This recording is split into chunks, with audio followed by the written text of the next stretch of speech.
원래 결국 법의학자가 뭘 한 거라고요? 이 사람 누구인가? 사망 원인은 뭔가? 사망의 종류는 무엇인가? 이걸 한다고, 이걸 결정하는 사람이잖아요, 의사 중에. 그러니 사건 자문을 많이 받아요. 많이 받아요. 이렇게 말씀드리면 많은 분들이 그것이 알고 싶다나 뭐 궁금한 이야기 뭐 이렇게 얘기하실 텐데, 그거는 뭐 그냥 취미 생활이에요. 뭐 어쩌다 한 번씩 뭐 들어오는 거고, 제일 많이 들어오는 건 뭐 법원, 검찰, 경찰 이런 거죠. 근데 이제 생각이 많이 나는 사건은 방송국에서 온 것 중에 한번 얘기해 볼까요? 어떤 아이가 27개월 된 아이가 그만 식용유에 넘어졌대요. 그런데 의식이 없어졌대요. 그래서 엄마가 큰 대학병원, 지방에 있는 대학병원에 이제 아이를 데리고 옵니다. CT를 우리 PD님이 보여주실지 모르겠는데 보여준다고 치고, 뭐 안 보여준다면 제가 말로 설명드릴게요. 여러분, 사람 뇌 혹시 살아있는 사람 뇌 만져보신 적 있으세요? 안 돼요. 만지면 큰일 납니다. 어떻게 만져요? 그렇죠? 근데 살아있는 사람 뇌는 실제로 만져보면, 저는 만져봤죠, 당연히. 만져봤는데 뇌수술에 어시스트를 들어간 적이 있어서, 살아있는 사람 뇌는 부침용 두부 정도 됩니다. 두부. 주변에 신경외과 선생님 있으면 물어보세요. 사람 뇌가 두부 같나요? 그러면 맞다고 막 이러실 거야. 그러니까 두부기 때문에 되게 물컹물컹해요. 되게 근데 여기서 막 혹시 보고 있는 의대생이 있으면, 아니 저희가 해부할 때는 딱딱하던데요? 약간 딱딱하던데요? 물컹물컹 안 하고? 그건 냉장고에 넣어서 그렇죠. 그리고 포르말린에 절여서 그래요. 그래서 좀 딱딱한 거지, 실제 살아있는 사람 뇌는 뭐다? 부침용 두부 정도의 경도다. 그런데 이 부침용 두부, 그러면 이거 보시는 분이 이런 생각 하실 것 같아요. 그러면 이렇게 흔들면 여기 머리뼈 안쪽에 뇌가 들어있으니까 부딪히면 큰일 나는 거 아니에요? 안심하셔도 돼요. 이 머리뼈 안에 뭐 들어있죠? 나중에 머리도 할 건데요, 제가 강의도. 머리뼈 안에 뭐가 들어있죠? 네, 뇌가 들어있긴 한데 그 바깥에 싸고 있는 막 안에 물이 들어있어요. 그러니까 여러분, 저기 어머니가 시켜서 두부 심부름 해본 적 있죠? 가서 이제 두부를 산 다음에 막 이렇게 비닐봉지에 넣고 막 이렇게 흔들어도 괜찮죠? 왜? 그 안에 딱딱한 케이스 안에 그 다음에 물이 들어있으니까. 이 안에도 물이 들어있어서, 그래서 막 이렇게 흔드셔도 헤드뱅이 해도 괜찮아요. 근데 이제 너무 심하게 하시면 안 되고요. 특히 여물지 못한 아이들, 꼬맹이는 흔들면 안 돼요. 아직은. 그래서 여러분도 너무 흔들면 안 돼요. 근데 어찌됐든 이 아이는 그때 당시에 의사 선생님이 CT를 보니까 뇌가 한쪽 부분에 피가 두 군데 나 있는 거예요. 하나는 조금 흰색, CT로 봤을 때, 하나는 조금 색깔이 약간 좀 진한 색. 이게 뇌를 누르고 있으니까 어때요? 원래 뇌는 데칼코마니여야 돼요. 근데 어때요? 뇌가 한쪽으로 밀렸어요. 피가 피 때문에 눌린 거예요. 그럼 뇌가 눌리면 어떻게 되느냐? 이 부침용 두부 같은 뇌가 염증이 생깁니다. 그럼 부풀어 올라요. 진물이 생기는 거랑 똑같다고 생각하시면 돼요. 그럼 뇌가 부풀어 오르면 어떻게 돼요? 머리뼈에 닿을 거 아니에요. 물이고 뭐고. 그럼 어떻게 돼요? 뭉개지면 어떻게 돼요? 뇌가 뭉개지면, 그거 생각만 해도 너무 끔찍하잖아요. 제가 너무 끔찍한 얘기만 하나요? 그래서 어찌됐든 그러니까 의사가 할 수 있는 선택은 뭐예요? 일단 피를 제거하는 거죠. 그러려면 머리뼈를 절제술을 하든지 구멍을 뚫든지, 머리뼈 절제술을 하고 머리뼈를 이제 톱 같은 걸로 윙 하고 엽니다. 그 다음에 이제 출혈을 제거하고 또 뭐 해야 될까요? 이게 띵띵 부었으니까 염증이 생겨서 어때요? 물을 빼는 거예요. 전신에. 여기만 뺄 수 있는 약이 있으면 참 좋은데 그런 약은 없어요.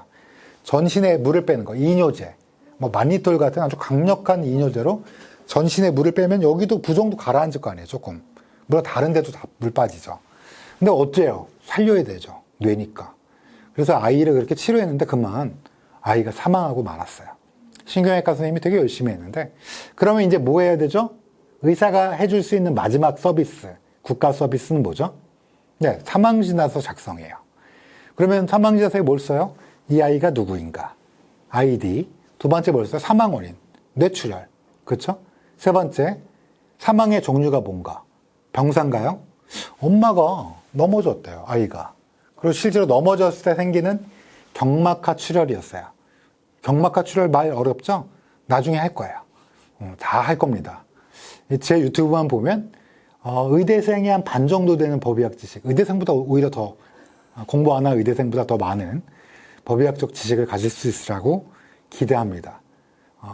여기서 구독, 그다음 뭐죠? 뭐 그런 거 좀 해주세요. 네, 어찌됐든지. 그래서 사망의 종류는 병사는 아니죠. 사망의 종류가 뭐 있죠? 병사, 외인사, 기타의 불상, 모르겠다. 이 세 가지인데 병사는 아닌 것 같아요. 그렇죠? 외적 원인에 의한 사망이 넘어졌다 했으니까. 출혈이 경막하 출혈이었으니까. 그래서 27개월 된 아이가 의사가 외인사에 체크했어요. 근데 우리나라는 선진국이라 사망 진단서에 외인사나 아니면 모르겠다라고 체크되면 누가 찾아오게 되냐? 무조건 경찰이 찾아오게 돼 있어요. 우리 김복준 위원님 같이 생긴 분들이 찾아오게 됐어요. 그래서 뭘 하냐?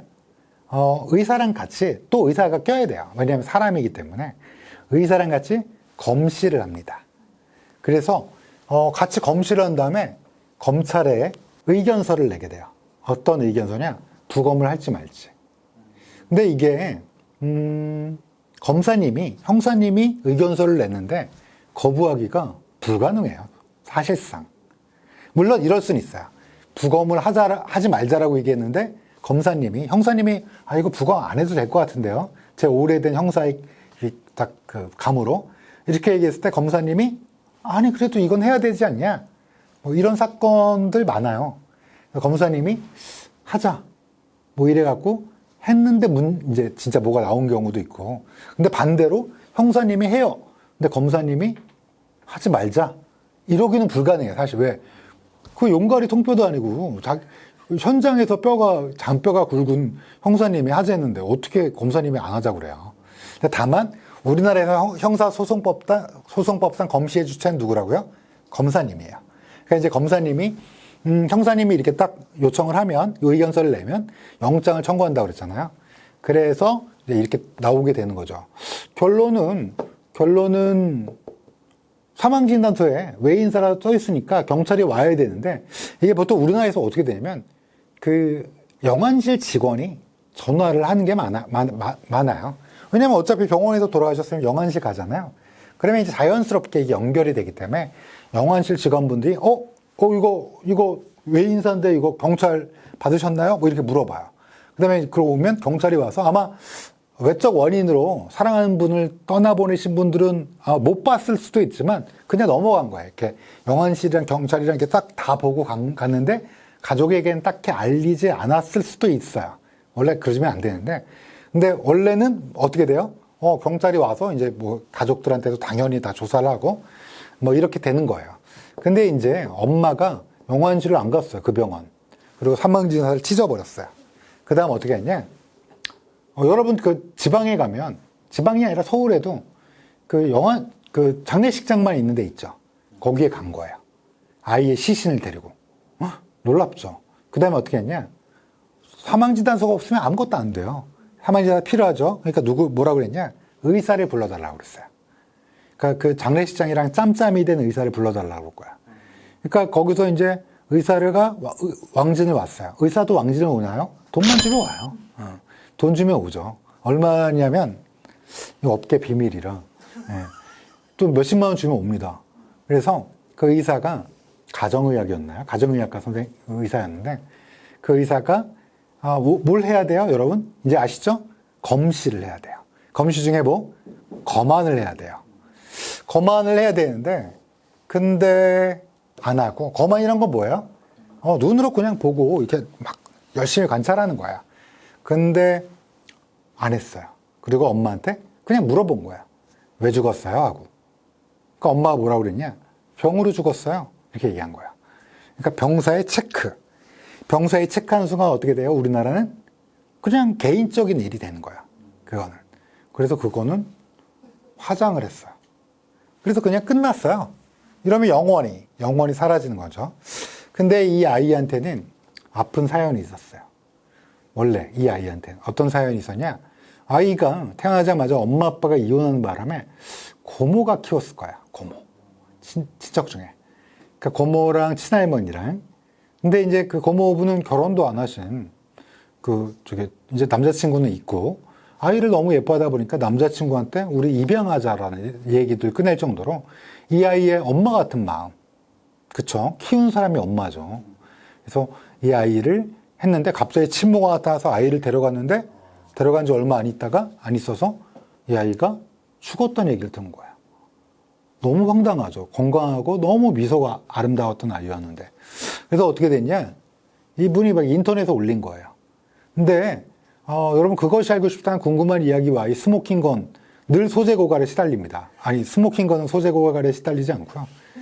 이렇게 소재 고갈에 시달릴 수밖에 없어요. 탐사 프로그램이. 워낙 뭐 우리나라가 큰 나라지만 아주 사건이 많은 나라는 아니에요. 이상한 사건이 많은 나라는 아니에요. 그래서 결국은 어떻게 됐냐?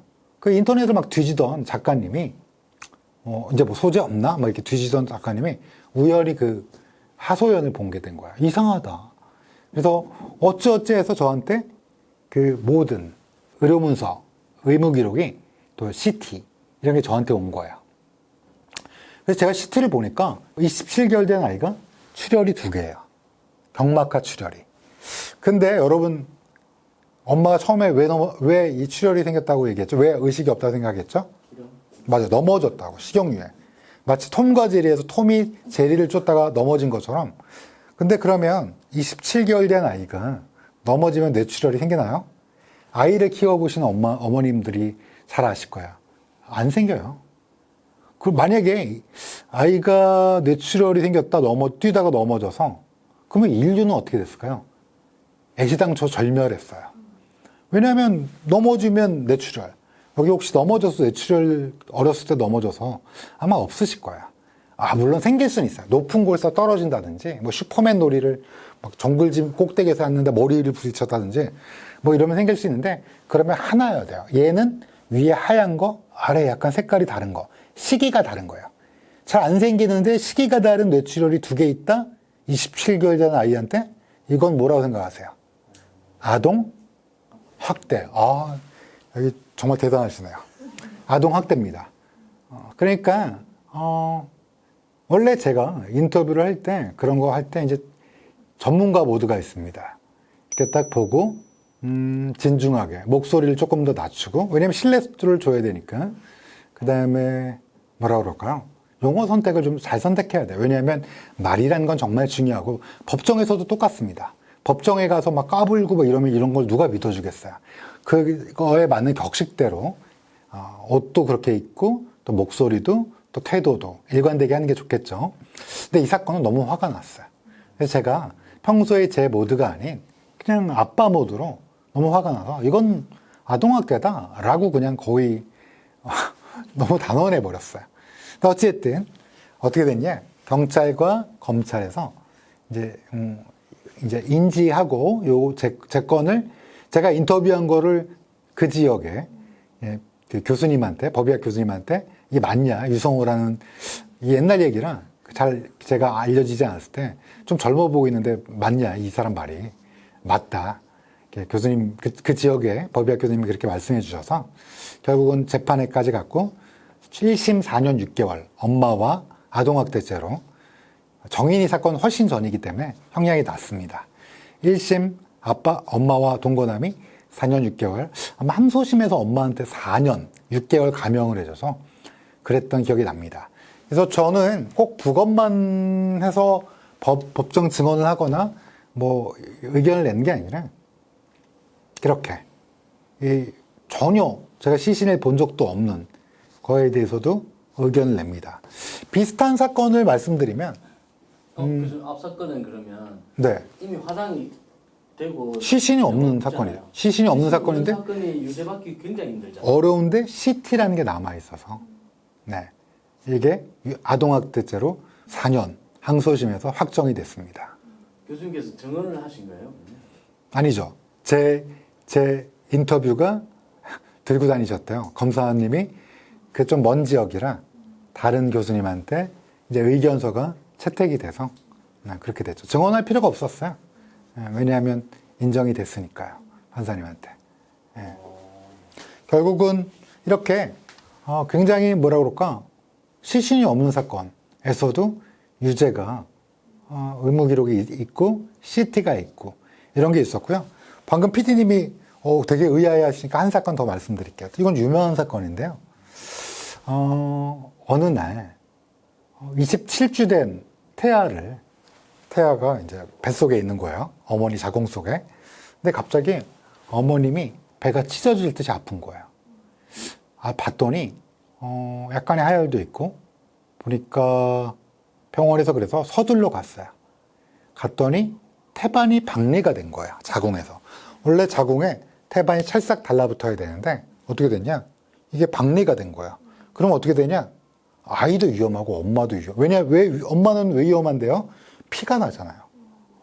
위험해요. 그래서 이거의 유일한 해결법은 뭐다? 아이를 제왕절개하는 거예요. 27주면 되게 미숙하죠. 그리고 미숙아가 위험한 이유가 어머니의 자궁에 있을 때 숨은 코로 안 쉽니다. 코나 입으로. 전적으로 엄마의 태반에서 공급되는 혈액, 산소를 이용하는 거지 한 번도 숨을 쉰 적이 없는 폐예요. 근데 만삭이 돼서 출생하게 되면 응애하고 우는 순간 어떻게 되냐? 폐가 이제까지 쪼그라들었던 폐가 쫙 펴지면서 근데 폐에는 뭐가 필요하겠어요? 폐가 한번 쪼그라들었다가 다시 펴졌다가 또 쪼그라들 수 있잖아요. 그러니까 이 장력을 유지시킬 수 있는 물질이 필요해요. 그런 거를 surfactant라고 surfactant 뭐 굳이 TMI지만 surfactant라는 게 필요해요. 이게 보통 27주, 28주 이때쯤 만들어져요. 좀 후반기에 만들어져요, 임신. 그래서 미숙아가 좀 위험한 게 뭐 여러 가지가 위험한 게 있는데 surfactant라는 이 폐가 쫙 펴지는 거 일단 밖으로 끄집어내면 미숙아를 애가 숨을 쉬어야 되잖아요. 그러면 폐가 쪼그라들고 폐가 문제가 생기면 애가 죽잖아요. 그러니까 이 물질이 제대로 완성이 안 됐기 때문에 엄마 뱃속에서 충분히 완성이 된다면 애가 출산해야지 폐도 쫙쫙 펴지는데 그래서 근데 이 아이는 27주라 위험한데 어쩔 수 없어요. 얘는 꺼내야 돼. 왜냐하면 태반이 박리됐기 때문에 꺼냈어요. 그래서 응급 제왕절개를 해서 애를 꺼냈는데 여기까지는 좋았는데 문제는 이거를 옆에 있는 산부인과 선생님이 레지던트한테 줬어요. 27주면 주먹 요만해요. 조그매요. 아주 조금. 그냥 그래서 이 레지던트가 이걸 잡고 뭘 하면 되냐? 불과 몇 미터 안 떨어져 2, 3미터 떨어진 소아과 선생님이 기다리고 계시죠. 소아과 선생님이 이제 살려야 된다. 인큐베이터에 하고 갖은 의료 처치와 정성으로 살리려는 준비를 하고 있는 소아과 선생님한테 가서 처치대 놓기만 하면 돼요. 근데 뛰었어요. 이 산부인과 레지던트가 뛰었는데 넘어졌어요. 그만. 한 3m 가면 되는데 뛰면 안 돼요. 그래서 뭐 많이들 뛰시는데 지하철 이런 데서 일단 뛰면 다칠 수가 있잖아요. 근데 넘어지면서 애가 바닥에 부딪힌 거예요. 애 머리가. 그래서 어떻게 됐냐? 경막 외출혈이라는 게 생겼습니다. 근데 그걸 어떻게 알았냐? 아이들은 CT를 못 찍어요. 찍기가 어려우니까 초음파로 봤더니 경막 외출혈은 뭔가요? 물어보시면 나중에 또 다 얘기해 줄 겁니다. 머리도 한 4, 5시간 얘기해 줄 거예요. 그러니까 이게 뭐 어떻게 하면 죽나 막 이런 얘기부터 해갖고 어떻게 하면 그걸 반대로 어떻게 하면 사냐 뭐 이런 얘기죠. 그래서 경막 외출혈이 있어서 이 아이는 결국은 어떻게 됐냐? 죽었어요, 그날. 근데 사망진단서라는 걸 써야 되죠. 사망진단서에 뭐라고 쓸까요? 근데 그때 아이를 떨어뜨렸을 때 워낙 큰 사건이었어요. 그러니까 떨어뜨린 순간 어떻게 돼요? 누가 소리를 질렀을까요? 깍 하고. 그 수술방에 있던 간호사분들이 그리고 뭐 남자 의사, 뭐 여자 의사든 누구든 다 깜짝 놀란 거야. 그러니까 바깥에 막 이렇게 도는 여러분 수술장 안 들어갔겠지만 수술방 이렇게 있고 이렇게 바깥에 이제 마취과 선생님이랑 이렇게 마취과 수간호사 선생님이랑 막 이렇게 돌거든요. 지원할 때 이렇게 딱 가고 마취과는 방마다 있지만 그 두 분이 막 들어올 정도로 깜짝 놀라서 무슨 일이야 하면서 들어올 정도로 정말 큰 일이었어요. 그런데 그 애가 그날 죽었어요. 그러면 여러분 같으면 어떻게 하겠어요? 의사라면. 여러분이 그 의사라면. 그 유명한 꽤 큰 병원이에요. 산부인과로 유명한 병원입니다. 근데 어떻게 해야 될까요? 당연히 일부러 떨어뜨린 건 아니죠. 정말 잘못했는데 그러니까 가족한테 진심 어린 사과. 사과를 받아주는 거는 이제 그분들 몫인 거고, 일단 의료진이 해야 되는 건 뭐예요? 진심 어린 사과, 자세한 경위를 말씀드리고 용서를 비는 거죠. 용서를 받아주시면 너무 좋지만 받아줄 때까지 이제 우리가 사과를 해야 되는 거죠. 그리고 뭐 돈 얘기에서는 좀 그렇지만 적절한 보상, 배상 당연히 나중에 할 얘기지만 이런 것들이 강구가 됐어야 되는데 그쪽 의료진들은 어떻게 생각했냐면 미숙하니까 죽었다. 폐로. 이렇게 생각한 거야. 그렇게 생각했는지 그렇게 생각하기로 했는지는 아직까지는 알 수 없지만 그래서 결국은 어떻게 됐냐? 사망진단서에 폐와 관련된 폐출혈 뭐 이렇게 사망 원인을 쓰고 사망의 종류는 뭐라고 쓸까요? 병사라고 썼어요. 그리고 이 비보를 가족분들에게 전하면서 떨어뜨렸다는 얘기를 하지 않았어요. 그럼 어떻게 됐을까요? 사실 이 부부가 난임 부부였어요. 어렵게 생긴 아이였어요. 근데 이제 아이가 미숙아로 태어나서 사망했으니까 이 비탄함을 울음 속에 삼킬 수밖에 없어요. 그렇잖아요. 아이의 운명 이려니하고. 그래서 아이는 그 병원에서 화장 서비스까지 제공을 해가고 화장하게 됩니다. 그래서 이제 영원히 사라졌어요. 근데 어느 날 그 병원에서 퇴사하시는 분이 경찰청에, 여러분 경찰청 광역수사대 얘기 들어보셨죠? 의료수사팀이 있습니다. 뭐 의사를 때려잡으려는 건 아니고 워낙 의료 서비스가 많으니까 이걸 약간 이제 같이 담당하시는 분들이 있으세요. 마약이랑 같이 뭐 이렇게 엮이기도 하고. 그래서 이제 그 광역수사팀에서 어느 날 저를 찾아옵니다. 저를 찾아와서 무슨 말씀하시냐?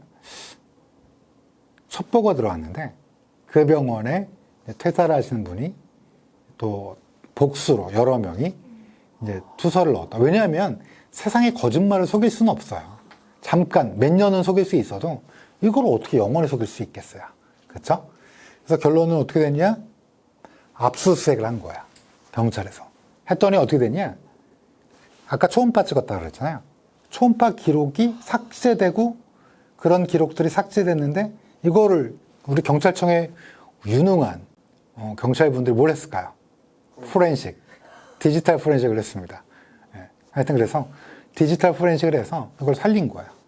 그리고 과연 이 아이의 사망이 이거와 인과관계가 있는지가 이제 중요해진 거예요.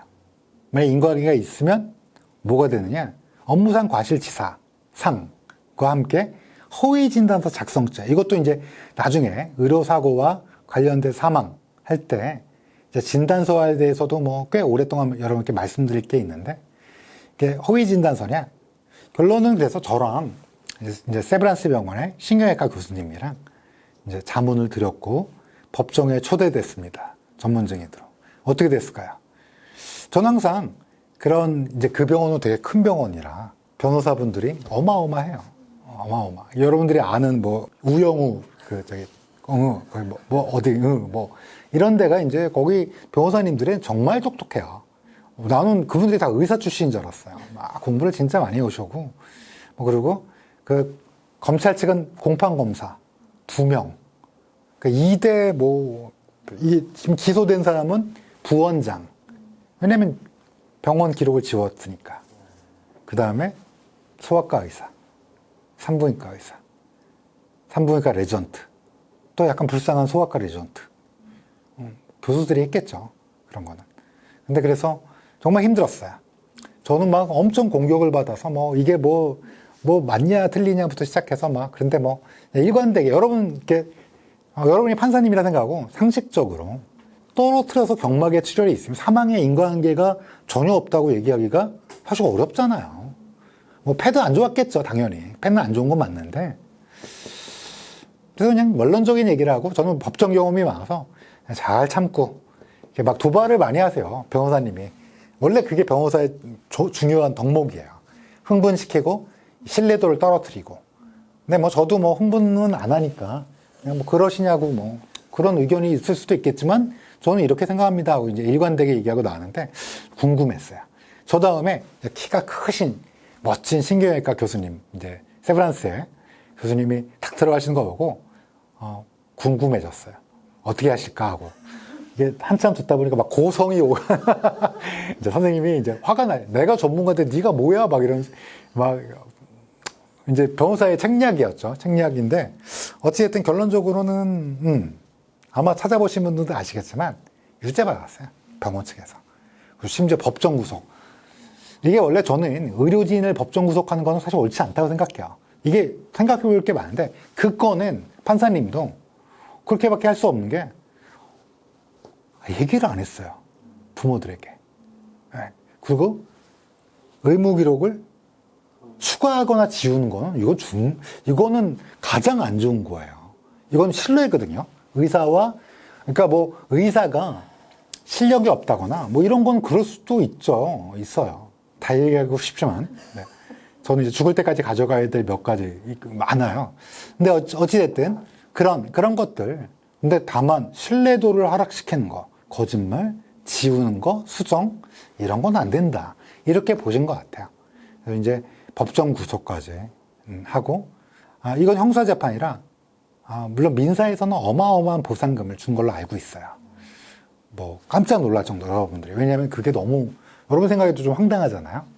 그래서 그때 만약에 진짜 의사가 제대로 되었다면 그때 사과하고 그쵸?